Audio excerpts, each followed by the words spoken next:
வணக்கம் பேட்டை, முத்து படைப்பா இந்த படங்கள்ல தலைவரை மாசா பார்த்திருப்போம், ஸ்டைலா பார்த்திருப்போம், எனர்ஜியா பார்த்திருப்போம், ரொம்ப இளமையா பார்த்திருப்போம். ஆனா பேட்டை படத்துல நம்ம கார்த்திக் சுப்புராஜ் அன்லிமிட்டடா குடுத்திருக்காரு இந்த படத்துல.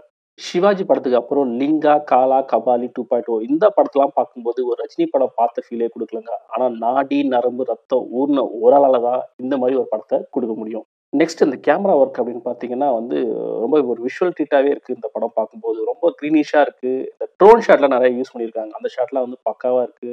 தலைவர வந்து அவ்ளோ அழகா காமிச்சிருக்காங்க இந்த படத்துல. ஸோ கேமராமேனுக்கு என்னோட நன்றிய தெரிவிச்சுக்கிறேன். நெக்ஸ்ட் வந்து படத்தோட மியூசிக். படத்தோட இந்த படத்துல 2 சூப்பர் ஸ்டார் அப்படின்னே சொல்லலாம். ஒண்ணு வந்து அனிருத், இன்னொன்னு வந்து தலைவர் அப்படின்னே சொல்லலாம். ஏன்னா வந்து அந்த அளவுக்கு பிஜிஎம் வந்து மிரட்டலாவே இருக்கு இந்த படத்துக்கு. ஆல்ரெடி இந்த படத்தோட பாட்டு ஆல்ரெடி ஹிட் ஆயிடுச்சு. ஸோ விஷுவலா பார்க்கும்போது வந்து வேற லெவல்ல இருக்கு எல்லா பாடல்களுமே. ஸோ ஒவ்வொரு சீன்லயும் பிஜிஎம் வந்து அந்த அளவுக்கு வந்து பக்காவா போட்டிருக்காரு நம்ம அனிருத். அதாவது ரிப்பீட்டடா இல்லாம, அதாவது ஒரே பிஜிஎம் வந்து ரிப்பீட்டடா போடுற மாரி இல்லாம, ஒவ்வொரு டிஃபரெண்ட் பிஜிஎம் வந்து இந்த படத்துல குடுத்திருக்காரு அனிருத். ஸோ ஹை குவாலிட்டியான பிஜிஎம் இந்த படத்துல நீங்க எதிர்பார்க்கலாம். சசிகுமார், நவாசுதீன், விஜய் சேதுபதி, பாபி சிம்ஹா அவங்களுக்கு குடுத்த ஸ்பேஸ்ல பக்காவா ஆக்ட் பண்ணியிருக்காங்க இந்த படத்துல தலைவர பத்தி. ஸோ இந்த படத்துல தலைவர் அவ்ளோ யங்கா இருக்காரு, எனர்ஜியா இருக்காரு. காலா, கபாலி 2.0ல பார்த்தீங்க அப்டின்னா, அவர் டயலாக் பேசும்போது பார்த்தீங்க அப்டின்னா, வாயெல்லாம் கொஞ்சம் வந்து அப்படியே கொஞ்சம் உதறும். இந்த படத்துல பார்த்தீங்க அப்டின்னா, அவ்ளோ எனர்ஜிங்க. ஒரு 40 வயசு, 45 வயசுல வந்து ஒருத்தவங்க ஆக்ட் பண்ணா எந்த அளவுக்கு ஒரு எனர்ஜி இருக்குமோ, அந்த எனர்ஜி வந்து இந்த படத்துல இருக்கு. அவர் பேசும்போது அவ்ளோ எனர்ஜியா இருக்கு. அவ்ளோ மாஸா இருக்காரு, ஸ்டைலா இருக்காரு. அவரோட காஸ்டியூம்ஸ்லாம் வந்து ஒரு ஃப்ரேமும் அப்படியே ரசிச்சு பார்த்தேன். நீங்க அந்த படத்த போய் பார்த்தீங்கன்னா தெரியும். அவரோட காஸ்டியூம் வந்து அவ்ளோ அழகா இருக்கும். அவ்ளோ யங்கா இருக்காரு. இந்த 69 வயசு ஆகுது அவருக்கு. ஆனா பார்க்கும்போது அவ்ளோ யங்கா இருக்காரு. நான் ரசிச்ச சீன் என்னன்னு கேட்டீங்க அப்படின்னா, உள்ளாலா சாங். அந்த பாட்டு ஃபுல்லாவே டான்ஸ் ஆடியிருப்பாரு. அதாவது முத்து, படையப்பா அப்ப டான்ஸ் ஆனாரு இல்லையா? அத விட அதிகமாவே இந்த படத்துல இந்த பாட்டுல ஆடியிருக்காரு. உள்ளாலான்னு ஒரு சாங் இருக்கு. அந்த பாட்டுல ஆடியிருக்காரு. ஃபைட் சீன்லாம் வந்து அவ்ளோ வந்து நேச்சுரலா இருக்கு. பீட்டர் ஹெய்ன் தான் வந்து ஃபைட் மாஸ்டர்.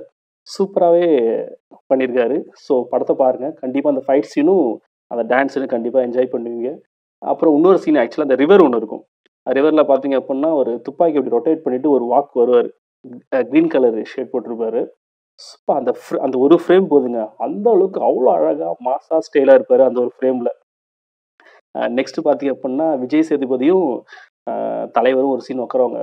நேருக்கு நேர் உட்காருவாங்க. அவ்ளோ மாஸா இருக்கும். அந்த பேக்ரவுண்ட் பிஜிஎம்மோட பார்க்கும்போது, எப்பா சான்ஸே இல்லங்க.